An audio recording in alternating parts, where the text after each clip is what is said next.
자리에 앉아 주십시오. 앉아 주세요. 자리에 앉아요. 앉으십시오. 오선 의원님 자리에 앉으세요. 다시 시간 다시 넣어주십시오. 시간 다시 넣어주세요. 다시 넣어주세요. 대법원장님께 조희대 대법원장님께 질문드리겠습니다. 오늘 한국일보 칼럼을 보니까 사법불신을 초래한 당사자가 사법부 독립 방패막에 숨은 건 온당치 않다. 오만과 특권의식으로 비칠 뿐이다라고 비판을 했습니다. 우리 대법원장님 여기에 대한 의견이 어떠십니까? 오늘날 사법부의 불신을 초래한 제일 큰 책임자는 저는 우리 조희대 대법원장님 개인이라고 생각합니다. 그런데 오늘 인사말을 보니까 마치 사법부의 전체의 문제인 것처럼 문제를 희석시키려고 이렇게 말씀하신 인상이 드는데 이게 타당한 문제인지 저는 의심을 갖게 됩니다. 저의 질문에 답해 주시기 바랍니다. 대법원장님, 한덕수 총리를 만난 적이 있습니까? 없습니까? 들어가세요. 들어가세요. 한덕수 총리를 만났다는 의혹이 제기됐을 때 들어가세요. 만난 적이 없다라고 왜 자신 있게 대답을 못했습니까?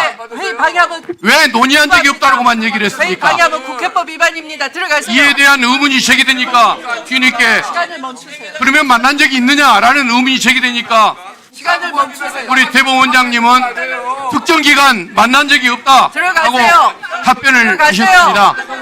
진행에 협조하세요. 이는 시기만 다를 뿐 들어가세요. 한덕수 진행에 총리를 협조하세요. 만났다는 의미 아닙니까?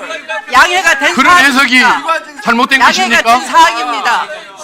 필감기관과 양해가 된 그처럼 사항입니다. 애매한 화법을 사용하신 것은 제보자가 나타날까 봐 두려워서였던 것입니까?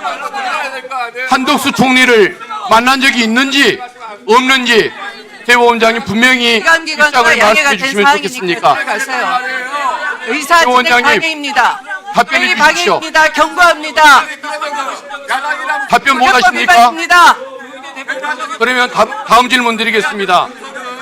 제1야당 후보의 공직선거법 위반 사건, 방해하는 자체가 이것을 국회법 위반, 번개불에 국회법 콩을 위반이 볶아 먹듯이 들어가세요. 군사작전 같은 들어가시라고. 속도로 처리를 하셨는데 지금도 그 재판이 옳았다고 생각하십니까? 대법원장님 답을 주십시오. 기관장이 선살받아야 될 거 아니에요. 대법원이 이승만 대통령의 정적인 조봉암 선생에게 사형 판결을 내렸습니다. 박정희 대통령의 공안 통치를 돕기 위해서 인혁당 사건에 피고인 8명에게 사형 판결을 내렸습니다. 국회 경위를 불러주세요. 그 판결들이 사법살인으로 불리고 있다는 사실을 잘 아실 겁니다. 그런데 경위를 속히 그 불러주세요. 사건들마저 대법원 재판기간이 4개월 내지 6개월이었습니다. 우리 원장님처럼 사건 배당 이틀 만에 결론을 내리고 9일 만에 판결을 선고하지는 못했습니다. 대한민국 어느 독재 정권도 하지 못했던 일을 우리 대법원장님은 해내신 것입니다. 이에 대한 소감이 어떠십니까? 양해가 된다는 말이 무슨 말씀입니까? 해명하세요 얼른. 법원 공무원 노조 복서현 사무처장에 의하면 지난 9월 30일 법사위 청문회에 참석했을 때 이렇게 하기로 법원 직원들과 동료 법관 누구에게 물어보다고 서울고등법원 사건을 즉시 대법원으로 끌어오고 합의부 배당 이틀 만에 전원합의체로 재배당하고 여당하고 지금 9일 만에 판결을 선고하고 이렇게 한다는 걸로 파기환송 즉시 서울고법으로 송부하고 서울고법은 집행관을 동원하여 특별송달을 시도했던 그런 사례를 한 번도 본 적이 없다라고 이렇게 얘기를 했습니다. 이 말에 반박하실 사항이 있으십니까? 자, 경위는 위원장석을 확보해 주세요. 대법원이 출동한 대법원이 경위에서는 군사작전 같은 재판 과정에서 위원장석을 확보해 주시기 바랍니다. 이런 전례가 한 번도 없고 상식으로 수긍할 수 진행에 없는 방해를 심각하게 이런 부당한 받고 일들이 계속 이어졌습니다. 서울고등법원, 대법원, 다시 서울고등법원으로 사건이 송무되는 과정에서 사무국 직원들과 재판연구관, 서울고등법원 판사들이 사법사상 초유의 일들을 그 일을 벌인 것이 우리 대법원장님의 지시에 의한 것이라면 형법상의 직권남용 범죄가 될 수 있다는 것이 제 생각인데 형사법상 범죄가 될 수 있다는 사실을 우리 대법원장님 인정하십니까? 답해 주십시오.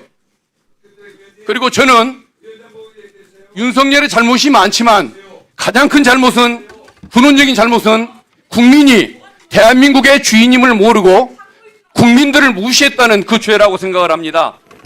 그런데 우리 조 대법원장님은 국민이 뽑아야 할 대통령을 본인이 결정하려고 했습니다. 이는 국민의 선출권을 빼앗으려는 주권 침탈 행위이고 국민의 지적 수준을 무시한 죄악임을 몰랐습니까? 국민을 대하는 자세에 있어서 우리 조희대 대법원장님과 윤석열은 근본적으로 차이가 없어 보이는데 인정하십니까? 국회 경위께서는 위원장석을 확보해 주시기 사법부의 바랍니다. 수장이 위원들은 사법부의 제자리로 명예에 돌아가십시오. 먹칠을 하고 후배 법관들의 자긍심에 손상을 가했다면 당연히 책임을 나경원은 지고 제자리에 물러나고 싶은 돌아가십시오. 것이 인지상정일 것 위원장석을 같은데 우리 조 원장님은 통과하세요. 그런 생각을 해보신 적이 없습니까? 통과하세요.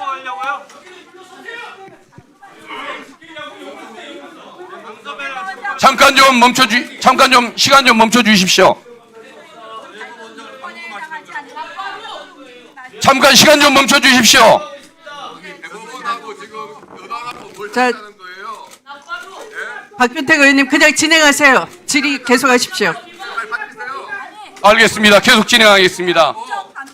대부분의 법관들이 법률에 규정된 명칭대로 불출석 사유서를 제출했는데 우리 대법원장님은 법에도 없는 출석 요구에 대한 의견서란 이름으로 서류를 제출했습니다. 묘하게도 지기현 판사가 대법원장님과 같은 제목으로 의견서를 제출했습니다. 지기현 판사는 대법원장님과 비슷한 사고를 가진 그런 사고로 세상을 살아오고 있는 법관인 것 같은데 특수한 관계가 있습니까? 왜 이렇게 충실한 부하를 두셨습니까? 이런 의혹에 대해서 대법원장님은 차례로 답변을 내주시기를 바라겠습니다. 답을 해 주십시오. 기다리겠습니다. 여기에 대해서 즉시 답을 해 주시고 자신이 없으시면 오후 늦게라도 답을 주시기를 바라겠습니다. 예, 이상입니다. 네, 수고하셨습니다. 자, 다음은 마지막으로 서영교 의원님 질의해 주시기 바랍니다.